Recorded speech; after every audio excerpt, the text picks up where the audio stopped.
বলে একটা কথা আছে, সেটা হচ্ছে স্বর্গীয় ভাগ্য। স্বর্গীয় ভাগ্য মানেই আপনি যে প্ল্যানেটারি পজিশন নিয়ে জন্মেছেন তা নয়। আমি মনে করি হিভেন্স লাক হচ্ছে আপনি যে বাস্তুতে জন্মেছেন, যে বাড়িতে জন্মেছেন, যে পরিবারে জন্মেছেন, তার ইকোনমিক স্ট্যাটাসই কিন্তু অবশ্যই নির্ভর করে আপনার স্বর্গীয় ভাগ্যটাকে তৈরি করবার। তার সাথে সাথে আছে আর্টস লাক আর ম্যানস লাক। ম্যানস লাকের জায়গায় রয়েছে বাস্তুদোষ।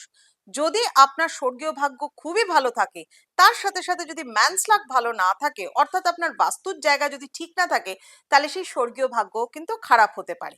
আর আপনার বাস্তুতে যদি ব্রহ্মস্থলে জলের অবস্থান থাকে, তাহলে সেই স্বর্গীয় ভাগ্য কিন্তু আপনার আস্তে আস্তে সেটা খারাপের দিকে চলে যেতে পারে।